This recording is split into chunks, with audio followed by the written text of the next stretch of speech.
మోకాళ్లలో గుజ్జును పెంచి నొప్పిని తగ్గించి సర్జరీని దూరం చేసే ఫ్రీడమ్ వాక్. నమస్తే, నేను Keshav. Welcome to Suman TV. Exit polls మొదలయ్యాయి. ఎగ్జిట్ పోల్స్ ఎప్పుడు వస్తే అప్పుడు ఎవరు గెలుస్తారనేటువంటి అంశం పైన చర్చ మరింత వేడెక్కేటువంటి అవకాశం ఉందని అందరూ కూడా భావిస్తున్నారు. దానికి తగ్గట్టుగానే ఆంధ్రప్రదేశ్లో ఎవరు గెలవబోతున్నారనేటువంటి అంశం ఇప్పుడు దేశవ్యాప్తంగా ఆసక్తిని రేకెత్తిస్తున్నటువంటి పరిస్థితి ఉంది. ఈ నేపథ్యంలో ఎగ్జిట్ పోల్స్కి సంబంధించి కర్తోసిస్ సంస్థ చేసినటువంటి ఎగ్జిట్ పోల్స్ ఏ విధంగా వచ్చాయి, అసలు అనుసరించినటువంటి విధానం ఏంటి, ఎవరు గెలవబోతున్నారు, ఈ అంశాలు మనం విశ్లేషించేటువంటి ప్రయత్నం చేద్దాం. మనతో పాటు కర్తోసిస్ సంస్థ ద్వారా ఈ సర్వేలు నిర్వహించినటువంటి కాకర్ల చంద్రశేఖర్ గారు ఉన్నారు. చంద్రశేఖర్ గారు నమస్కారం. నమస్తే సార్. నమస్తే సార్. చంద్రశేఖర్ గారు, ఏంటి మీ సంస్థ, ఏంటి క్రెడిబిలిటీ ఏంటి? ఎగ్జిట్ పోల్స్ అంటే ఒక అటెన్షన్ అయితే ఉంది ప్రజెంట్. సో మీరు ఎన్నాళ్ళ నుంచి చేస్తున్నారు? మీ ఎగ్జిట్ పోల్ డేటా అనలైజ్ చేసే ముందర మీ ఇంట్రడక్షన్ చెప్పండి సార్. ముఖ్యంగా నమస్తే సార్. నా పేరు కాకర్ల చంద్రశేఖర్ అని. నేను నంబర్ 1 న్యూస్ ఛానల్లో కూడా ఇంతకుముందు సీఈఓగా వర్క్ చేశాను. మీడియా సంస్థల్లో కూడా ఇంతకుముందు కూడా అనాలిసిస్ ఇచ్చేవాడిని.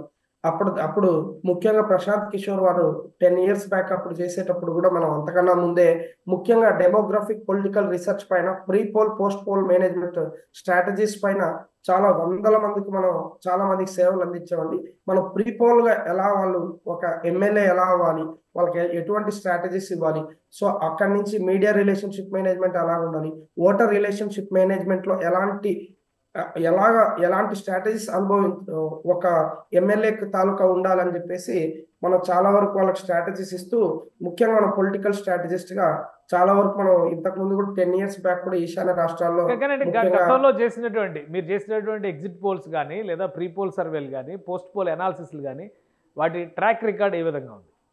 ముఖ్యంగా మీరు చూసుకున్నట్టయితే, ముఖ్యంగా మీరు ఇప్పుడు నెట్ లో కూడా చూసుకోవచ్చు అండి. కుర్టోసిస్ ఎగ్జిట్ పోల్స్ అని మీరు ఇంతకు ముందు కూడా పాత చూసుకున్నట్టయితే మీకు 8 or 9 years బ్యాక్, ఇప్పుడంటే సర్వే సంస్థలో విపరీతంగా వచ్చాయి కానీ అండి. నేను యాక్చువల్గా MBA గ్రాడ్యుయేట్ నుండి, so I have done MBA from good business school.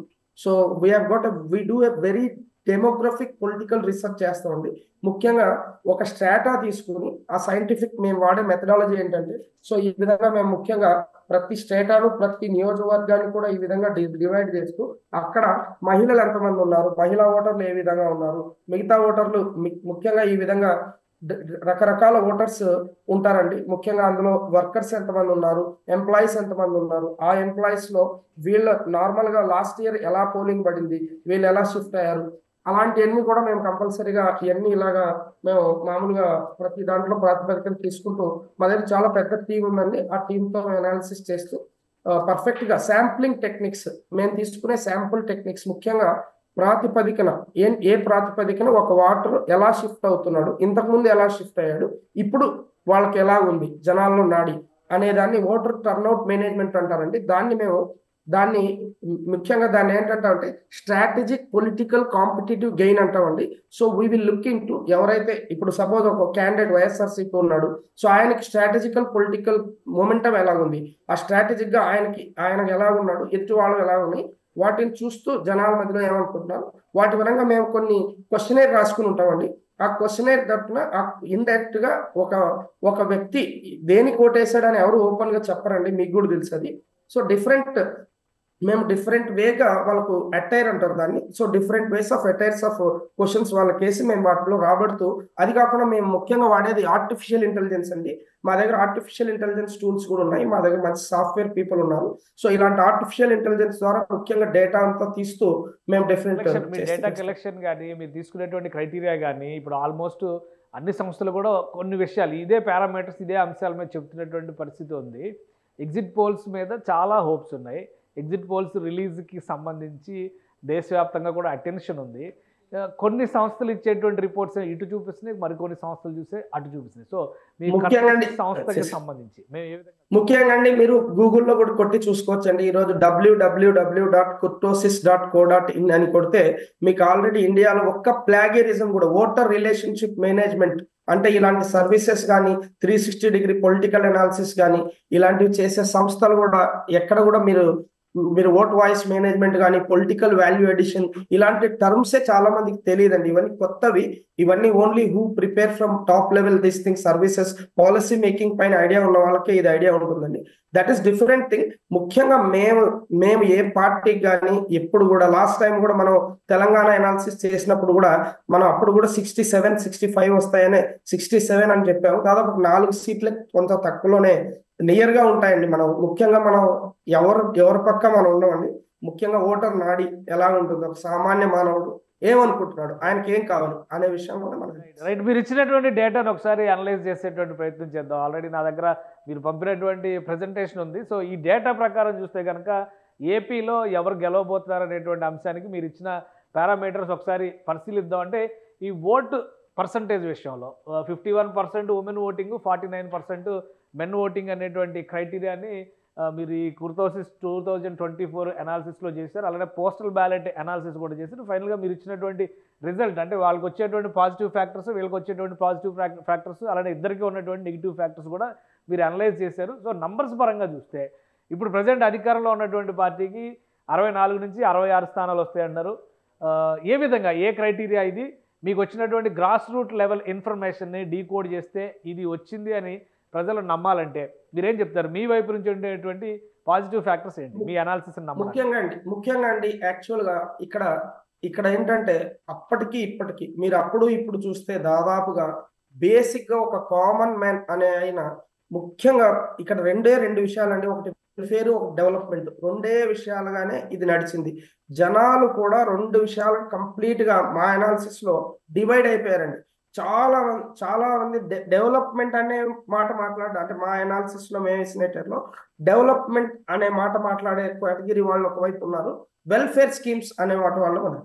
Welfare దగ్గరకు వచ్చాడంటే కంపల్సరీ జగన్మోహన్ రెడ్డి గారు ముఖ్యంగా తన యొక్క స్ట్రాంగ్ వాలంటీర్ సిస్టమ్ ద్వారా ఖచ్చితంగా అందులో ఏ డౌట్ లేదండి, మంచిగా రూరల్ సెగ్మెంట్ లో జగన్మోహన్ రెడ్డి గారికి ప్రతి చోట ఉంది. కానీ ఇక్కడ ముఖ్యంగా ఓవర్వెల్మింగ్ ఫ్యాక్టర్ ఏంటంటే అండి, ఎక్కడ చూసినా జగన్ గారే, Jagan and volunteer, no one is there in between. So ఆ ఫ్యాక్టర్ వచ్చేసి సో అదే ఎక్కువ జగన్ వైపే. అందుకోసమే చాలా మంది కొత్త క్యాండిడేట్లు ఉండడం కూడా కొంతవరకు. అది కాకుండా ఇప్పుడు చూసుకుంటే మీరు ప్రతిపక్షం కూడా డెవలప్మెంట్ చేయలేదని వాళ్ళు కూడా చాలా గ్రాస్ రూట్ లో చేశారండి. సో ఇంకోటి ఏంటంటే ముఖ్యంగా ఎస్సీ కమ్యూనిటీలో కూడా లాయల్ ఓటు షేర్ కూడా చాలా పడ్డదండి జగన్ గారికి. సో అది కాకుండా ముఖ్యంగా వాళ్ళ ఎలక్షన్ స్ట్రాటజిక్ ప్లానింగ్ టీం కూడా చాలా స్ట్రెంగ్తన్ గా ఉంది జగన్ గారికి. మీరు ఇప్పుడు చూసారంటే, మీరు ఇప్పుడు ఒక యూట్యూబ్ కొట్టండి, ఒక ఏదైనా కొట్టండి, వాళ్ళదే కంపల్సరీ. ముఖ్యంగా మీడియా ప్రెజెన్స్ కూడా జగన్ గారి టీం వాళ్ళకి అది చాలా ప్లస్ అయిందండి. కానీ అది జనాల నాడిలో మరి ఎలా ఉంది అంటే, ఒక్కొక్క చోట ముఖ్యంగా కొత్త వాళ్ళు ఉండటం, కొత్త క్యాండిడేట్స్, చాలా మంది న్యూ క్యాండిడేట్స్ ఉండటం, వాళ్ళకి ఎక్స్పీరియన్స్ లేకపోవటం, ఇలాంటివన్నీ కొంచెం ఇదేయండి. అది కాకుండా ముఖ్యంగా ఇక్కడ పవన్ కళ్యాణ్, ముఖ్యంగా మీకు ఒక్కటి విశదీకరించుకున్నానండి. పవన్ కళ్యాణ్ విషయానికి వస్తే, పవన్ కళ్యాణ్ ఆ 2 స్టేట్స్ తప్పితే ముఖ్యంగా పవన్ కళ్యాణ్ గారు జనసేన పార్టీని ఈసారి నిలదొక్కడానికి ఏం చేయారు, to stand in the market ఏం చేయాలి అనేసి వాళ్ళ స్ట్రాటజీతో వాళ్ళు మాట్లాడుకుని ఆ 2 జిల్లాలకు మట్టుకే పరిమితం అయిందండి. మా సర్వేలో అంతగా ఎక్కువ, ముఖ్యంగా రాయలసీమ జిల్లాలో మీరు చూసినట్టయితే, రాయలసీమ జిల్లాలో పెద్దగా ఓటర్ టర్న్అవుట్ అంటారండి, ఆ ఓట్ షిఫ్ట్ అనేది జరగలేదండి. మాకు తెలిసిన డేటాలో ఓట్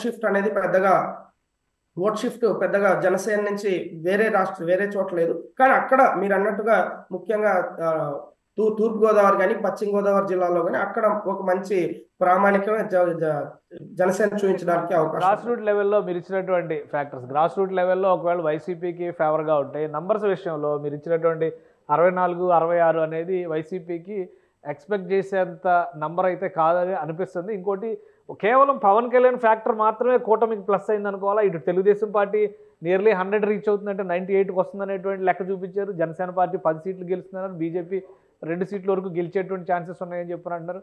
సో వీళ్ళకి కూటమికి కలిసి వచ్చేటువంటి అంశం 3 పార్టీలు కలవడం ఒక్కటేనా? 3 పార్టీలు కలవడం కాదండి, ముఖ్యంగా కంపల్సరీగా డెఫినెట్ గా జనాలు ఇక్కడ డివైడ్ అయిపోయారండి. మీరు ముఖ్యంగా చూసుకున్నట్టయితే జగన్ గారికి ఉండే ప్లస్ ఏంటంటే, ఆయన కంటిన్యూస్ గా అంత వ్యతిరేకత, ఇప్పుడు యాంటీ ఇన్కంబెన్సీ అంటామండి మనం.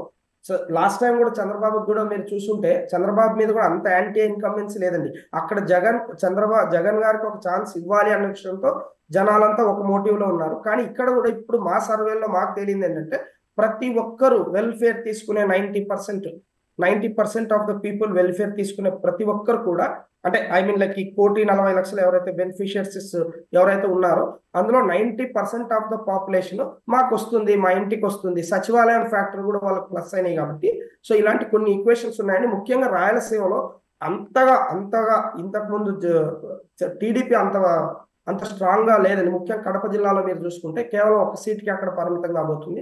కర్నూలు జిల్లాలో కూడా కేవలం మీరు ఇప్పుడు చూసుకున్నట్టయితే మీకు నేను ఓన్లీ ఒక్కటే అనాలిసిస్ చేయాలనుకున్నాను. ముఖ్యంగా ఒకే ఒక నియోజకవర్గాన్ని తీసుకుని చెప్తానండి. మీకు ముఖ్యంగా ఆదోన్ నియోజకవర్గం తీసుకుంటే అక్కడ మంగళ వాళ్ళు 6,000 మంది ఉన్నారండి.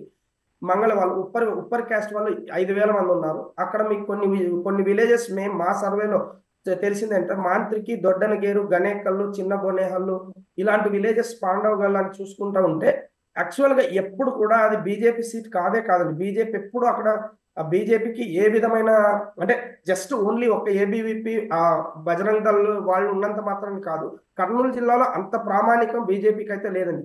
అలాంటి చోట ఈరోజు బీజేపీ అక్కడ టఫ్ ఫైట్ ఇవ్వగలిగింది అంటే కేవలం అక్కడ ఉండే సాయిప్రసాద్ రెడ్డి గారు, ఎమ్మెల్యే సాయిప్రసాద్ రెడ్డి గారు ఓన్లీ చాలా తక్కువ ఓట్లతో బయటపడే అవకాశం ఉందంటే ఎంత టైట్ ఫైట్ నడుస్తుందో మీరు ఒకసారి ఊహించుకోవచ్చండి. ముఖ్యంగా బీజేపీకి నల్లమిల్లి లాస్ట్ గా వెళ్ళిన ఆయన దాదాపు ఆయన విజయం ఖరారయ్యే అవకాశాలే ఉన్నాయి. ఒకసారి జిల్లాల వారీగా మీరు ఇచ్చినటువంటి ఫిగర్స్ కూడా ఒకసారి మనం చూద్దాం. అంటే 15 years క్యాలిక్యులేషన్స్ అన్ని కూడా మీరు అనలైజ్ చేశారు. అలాగే జిల్లాల వారీగా చూస్తే కనుక కూటమికి ఆల్మోస్ట్ 10 జిల్లాల్లో ఒక ఫేవర్ ఇది ఉంది అనేటువంటిది చూపించారు. అంటే ఆల్మోస్ట్ 9 జిల్లాల్లో కూటమికి ఎక్కువ అడ్వాంటేజ్, కూటమికి ఎక్కువ ఎడ్జ్ వస్తుంది. ముఖ్యంగా కోస్టల్ బెల్ట్ మొత్తం అటు శ్రీకాకుళం మొదలుపెట్టి చూస్తే కనుక ఇటువైపు నెల్లూరు జిల్లా వరకు కూడా కూటమికి ఎడ్జ్ వస్తుంది అనేటువంటి ఒక లెక్క చూపించారు.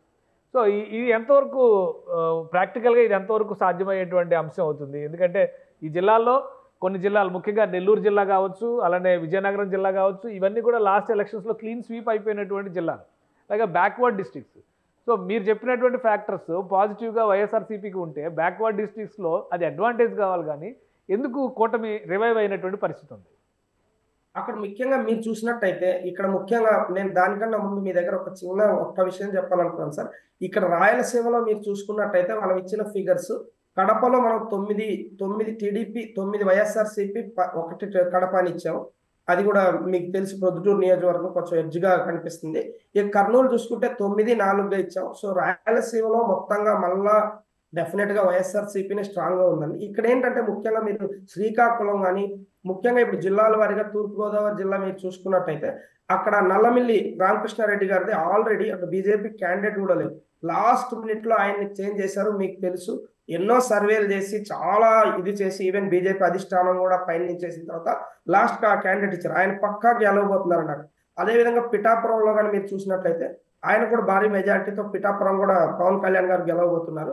అక్కడ తూర్పుగోదావరి జిల్లా మీరు చూసినట్లయితే వైసీపీకి తాడిశెట్టి రాజా గారు కానీ ఇక్కడ వైసీపీకి గెలవబోయే ఛాన్సెస్ ఎక్కువ ఉన్నాయండి. మీరు ఇంకా పంతం నానాజీ గారు కానీ, జనసేన, ఇవన్నీ ఫ్యాక్టర్స్ చూస్తే అక్కడ జనసేన దాదాపు తూర్పుగోదావరి జిల్లాలో మీకు జనసేన 3 సీట్లు, దాదాపు తూర్పుగోదావరి జిల్లాలో 3-4 సీట్లు గెలవబోయే ఛాన్స్ ఎక్కువ ఉందండి అక్కడ ముఖ్యంగా. సో ఇంకోటి ఏంటంటే అక్కడ గోరంట్ల బుచ్చయ్య చౌదరి గారు కూడా చాలా స్ట్రాంగ్ గా ఉంటాం.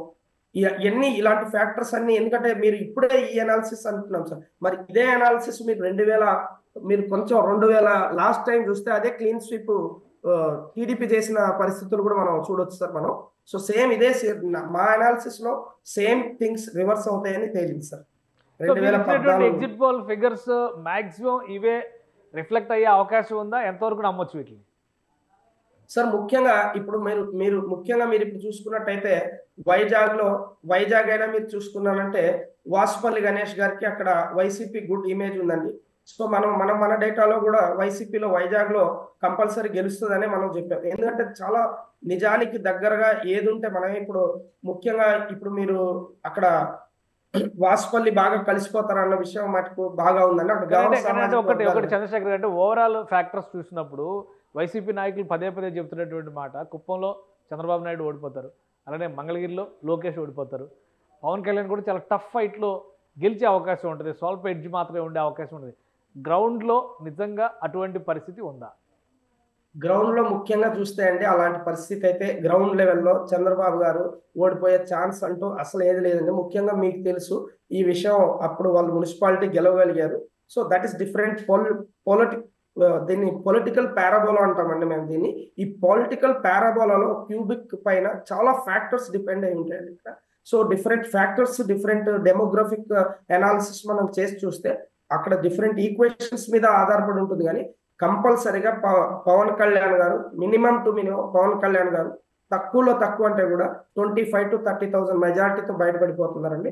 ముఖ్యంగా అక్కడ ఆయన టీడీపీ నుంచి వర్మ గారు చేసిన సహకారం కానీ, బయట అదే పనికి పవన్ కళ్యాణ్ గారి అభిమానులు అయితే ఉంది, కాపు సంఘాల అభిమానులు అయితే ఉంది, బయట నుంచి వచ్చి స్వచ్ఛందంగా, ముఖ్యంగా సాఫ్ట్వేర్ ఎంప్లాయీస్ అయితే ఉంది, బయట నుంచి వచ్చిన వాళ్ళు స్వచ్ఛందంగా చేసిన రోజులు ఉన్నాయండి. సో ముఖ్యంగా ముఖ్యంగా మీరు ఇప్పుడు జనసేన కూడా చూసుకున్నట్టయితే ఎప్పుడు కూడా జనసేన టోటల్ గా, నేను అదే చెప్పానండి, మొత్తం మీద జనసేన కాన్సన్ట్రేట్ చేయలేదు.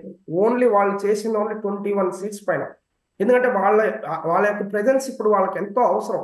ఇప్పుడు కూడా పవన్ కళ్యాణ్ చెప్పినటువంటి ఫ్యాక్టర్ మొత్తం అంతా కూడా ఒక దీనికి తీసుకుని 2019లో ఫెయిల్ అయ్యాం, తక్కువ స్థానాలైనా కానీ ఎక్కువ రిజల్ట్ వచ్చేలా కష్టపడదాం అన్నారు. అంటే అది సక్సెస్ అవ్వడానికి స్కోప్ ఉందంటారా మీ స్టడీ ప్రకారం? 100% అండి, 100% ఆ సూచనలే ఉన్నాయండి. ముఖ్యంగా వాళ్ళు పోటీ చేసింది చూస్తే 21 సీట్ల దగ్గర పోటీ చేశారు. ముఖ్యంగా మీరు చూస్తే జనసేనకు నిర్మాణాత్మకంగా ఒక పవన్ కళ్యాణ్ గారు చూస్తే, వాస్తవంగా చెప్పాలంటే ఒక పవన్ కళ్యాణ్ గారు తప్పితే మెత్తగా నాదెండ్ల మనోహర్ గారికి ఉన్నా కూడా అక్కడ ఇక వేరే సెకండ్ లెవెల్ లీడర్షిప్ అనేది ఏది లేదు. అన్ని తానే ఆయన పోషించాడు, ఆయన కష్టాలు తెలుసు, ఇవన్నీ తెలుసు. కాబట్టి నిర్మాణాత్మకంగా వాళ్ళ అసెంబ్లీలో అడుగు పెట్టాలి, వాళ్ళ వాయిస్ వినిపించాలి, పార్టీ ఫార్మేషన్ జరగాలి, గ్రాస్ రూట్స్ లో ఉండాలి. అంటే గ్రాస్ రూట్ లో పార్టీ నిలదొక్కోవాలి, పార్టీ నిర్మాణం జరగాలి అంటే ఆయన తీసుకున్న ఒక సెల్ఫ్ డెసిషన్ అండి ఇది. డెఫినెట్ గా ఆ డెసిషన్ పవన్ కళ్యాణ్ గారి పార్టీకి ముందుకు డెఫినెట్ గా నేను ఏ పార్టీ అయినా పెడితేనే, ఇప్పుడు పెద్ద పెద్ద పార్టీలైనా పెడితే ఒక్కరోజే ఇదవు.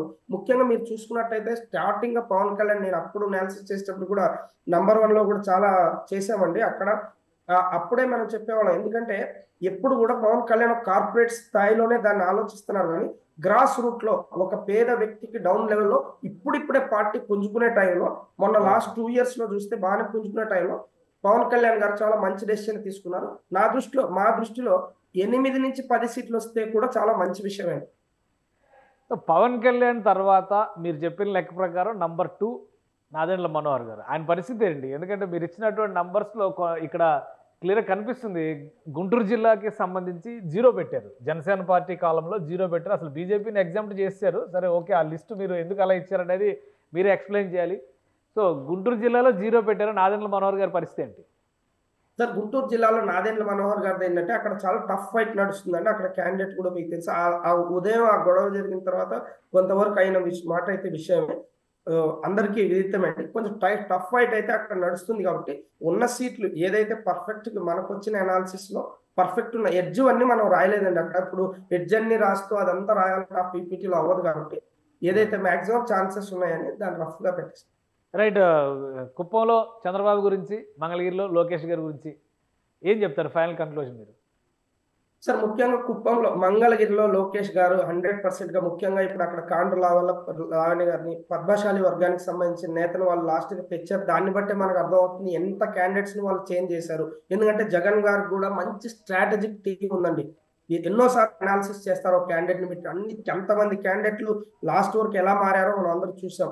సో ఎన్ని చేసినా అక్కడ ఆల్రెడీ పీపుల్, ఎందుకంటే దాదాపు 30 ఏళ్ళు టీడీపీ చరిత్రలోనే, దాదాపు 40 ఏళ్ళు అయింటుంది టీడీపీ నాకు తెలిసి, అక్కడ ఎప్పుడు గెలవలేదండి. ఆ ప్రాంతంలో దాదాపు ఎప్పుడు గెలవలేదు. కాబట్టి సో ఒక ఛాన్స్ అనేది డెఫినెట్ గా ఆయన ఛాలెంజింగ్ గా తీసుకున్నారు. అది కాక స్వచ్ఛందంగా కార్యక్రమాలు చేయటం, ఆయన సపరేట్ లోకేష్ గారు తన పోలింగ్ టీం ని పర్ఫెక్ట్ గా చేసుకుని ఫస్ట్ నుంచి కాన్సన్ట్రేట్ చేశారు. లాస్ట్ టైం కాకుండా ఓవర్ గా ఆయన వెళ్ళిపోకుండా 30 రోజులు ఆయన లాస్ట్ గా అక్కడ ఉండి ప్రతి ముఖ్యంగా అపార్ట్మెంట్ వాసులతో మీటింగ్లు పెట్టడం అయితేనే ఉంది, వార్డు ప్రత్యక్షంగా ఆయన తిరగడం అయితే ఏముంది, ఎక్కడ ప్లస్ ఉంది ఎక్కడ మైనస్ ఉంది, ఆయన సొంతంగా కష్టపడ్డారు. కాబట్టి అక్కడ ముఖ్యంగా ఆల్మోస్ట్ 20,000 25,000 ప్లస్ మెజారిటీతో గెలిచే ఛాన్స్ లోకేష్ 25,000 మెజారిటీతో గెలవడానికి అవకాశం. 2025 కుప్పంలో పరిస్థితి ఏంటి మరి? కుప్పంలో కూడా చంద్రబాబు గారికి, అంటే మన అనాలిసిస్ మనం చెప్తామండి, ఇట్స్ నాట్ లైక్ మనకేం ఇక్కడేం పర్సనల్స్ ఏమో. కుప్పంలో కూడా చంద్రబాబు మంచి మెజారిటీతోనే గెలవబోతున్నారు. సో డెఫినెట్ గా అక్కడ వాళ్ళు కూడా టఫ్ ఫైట్ ఇచ్చారని మనం చెప్పొచ్చు. బట్ కుప్పంలో కూడా చంద్రబాబు గారు మంచి మెజార్టీతోనే గెలవబోతున్నారు. అంటే ఇంకొకటి కీలకమైంది, రాయలసీమలో వైసీపీ పట్టు ఉందని మీరు తేల్చి చెప్పేశారు. కడప పరిస్థితి ఏంటి? షర్మిల గారు బరిలో ఉన్నారు కదా, మీ ఎగ్జిట్ పోల్స్లో వచ్చినటువంటి అనాలిసిస్ ఏంటి? సార్ ముఖ్యంగా షర్మిల గారి విషయంలో మనం చూసుకున్నట్లయితే డెఫినెట్ గా లోక్సభకు కొన్ని ఓట్లు అయితే కంపల్సరిగా కాంగ్రెస్ మనం ముఖ్యంగా మీరు ఇప్పుడు ఒక్క నిమిషం సార్, ఇక్కడ మనకు కడప జిల్లా అనాలిసిస్ మేము తీసుకుంటే కడప జిల్లాలో మనకు వచ్చిన ఇన్పుట్ ఏంటంటే కడప జిల్లాలో దాదాపు ప్రతి చోట కూడా ప్రతి నియోజకవర్గంలో కూడా కొంతవరకు కాంగ్రెస్ కి ఓటింగ్ వాళ్ళకు లాయల్ గా ఉన్న వాళ్ళు పడ్డమాట విషయమేనండి. That is clear cut analysis. But ఏది ఏమైనా వాళ్ళు పోటీ పడేంత ఓట్ల శాతం అయితే ఉండకపోవచ్చు అండి. కడపలో కాంగ్రెస్ ఖాతా తెరిచే అవకాశం అయితే లేదు. రైట్. ఫైనల్గా మీ నంబర్స్ ఇదేనా? ఇంకా రిజల్ట్ యాక్యురేట్ రిజల్ట్స్లో కూడా జూన్ 4వ తారీఖున రాబోయేటువంటి కౌంటింగ్లో కూడా ఇవి రిఫ్లెక్ట్ అవుతాయని మీరు కాన్ఫిడెంట్గా ఉన్నారా? సార్ డెఫినెట్ గా సార్, ఎందుకంటే చాలా సార్లు మనం ఎప్పుడు కూడా ఉన్నది వాస్తవంగానే whatever is there as per the people analysis, people నాడి మేము చాలా వరకు ప్రతి డెమోగ్రఫికల్ పొలిటికల్ మూమెంట్ అనే యూజ్ చేస్తాం. లోకల్ ఫ్యాక్టర్స్ మీదే మనం ఎక్కువ ఇది ఉంటుందండి. రైట్. థ్యాంక్ యూ చంద్రశేఖర్ గారు, మీ అభిప్రాయాలు తెలియజేసినందుకు. ఇది కుర్తోసిస్ సంస్థ నిర్వహించినటువంటి ఎగ్జిట్ పోల్లో ఎన్డీఏ కూటమి తరపున తెలుగుదేశం పార్టీ అధికారం ఫామ్ చేసేటువంటి అవకాశాలు ఆంధ్రప్రదేశ్లో ఎక్కువగా ఉన్నాయని చెప్తున్నారు. అలానే టఫ్ ఫైట్ ఉన్నటువంటి నియోజకవర్గాల సంఖ్య కూడా కన్సిడరబుల్గా బాగానే ఉంది అంటున్నారు. ఫైనల్ రిజల్ట్ కూడా తాము వేసినటువంటి అంచనాకి +or-2 నుంచి 4 వరకు వేరియేషన్ రావచ్చు. కానీ మ్యాక్సిమం తెలంగాణ ఎలక్షన్స్లో ఎలా అయితే తమ ఫలితం సక్సెస్ అయిందో ఇక్కడ కూడా సక్సెస్ అవుతుందనేటువంటి ధీమాన్ని చంద్రశేఖర్ వ్యక్తం చేస్తున్నారు. ఇది special discussion. Keep watching. Suman టీవీలో మీ పర్సనల్ అండ్ బిజినెస్ ప్రమోషన్స్ కోసం కింది నెంబర్కి కాంటాక్ట్ చేయండి.